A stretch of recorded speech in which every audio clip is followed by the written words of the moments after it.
Hello and welcome to This Is Just Ross and Chris chatting about Scottish property as we usually do.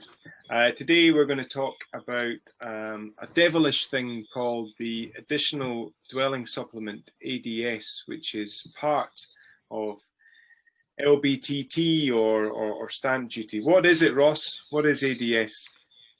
Additional dwelling supplement is a one-off tax of 4%, covering purchases of residential investment properties such as buy-to-lets or second homes, and applies to homes purchased for £40,000 or more. And it's charged on top of land and building transaction tax, LBTT.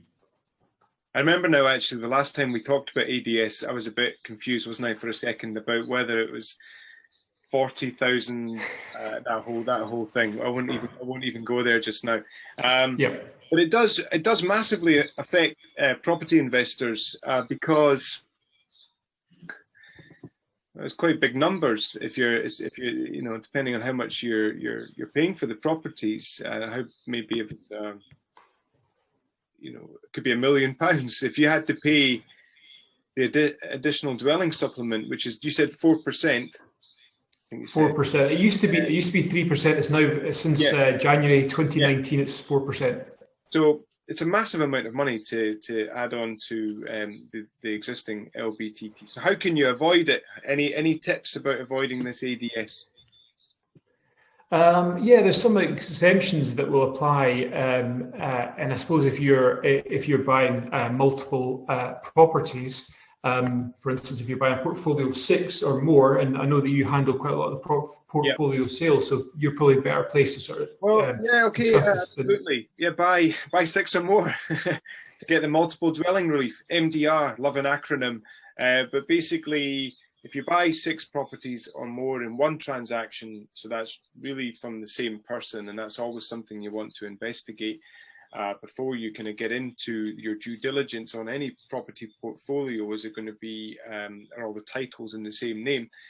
Then you get this wonderful relief, multiple dwelling relief, and it's quite a hard thing to work out how much the MDR is. I've recently learned how to do it, but I'm not an accountant or a solicitor.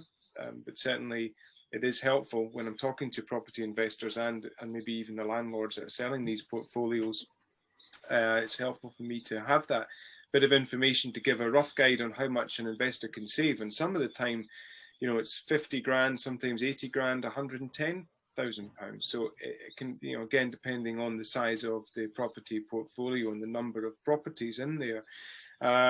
So that's really the main tip for avoiding ADS. There are some, as on a side note, there are a lot of landlords that I speak to that are looking to sell their property through portfolio because of ADS in a slightly different way. They only maybe have one buy-to-let property, so there might even be an accidental landlord from back in 2008, 2009, 2010, etc., or whatever. But they're looking to sell their buy-to-let because if they don't, then they'll have to have a big ADS bill, big tax bill on the new house that they might be looking to buy. So they're simply looking to move home.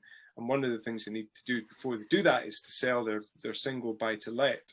Everybody's situation is different. I'm just sharing that as an example. Is that okay, Ross? Sorry, went on a bit.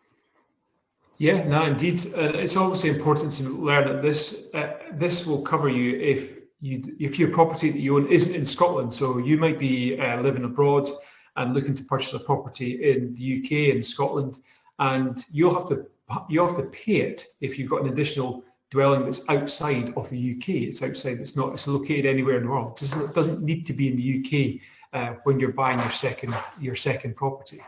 It also affects you if you bought your first property through a limited company as well. So you just need to take the right advice. I think that's key in anything like this. So you need to take the right advice, ask the right questions to the right people. They'll give you the right answers. I think it's definitely been a bit tough on property investors, but it still really works. Property investors are still buying properties, obviously, and have been, continue to do so and have been for years. So it's not stopped anything. It's maybe just made things even more professional, I guess, in terms of the kind of landlords I mentioned that no longer manage their properties. It's all generally speaking people that buy investment property are building a portfolio, and it's proper big business. So that's me. Is that you, Ross? That's me, Chris. All right. Thanks very much. Cheers, guys. Thanks. Bye. Bye.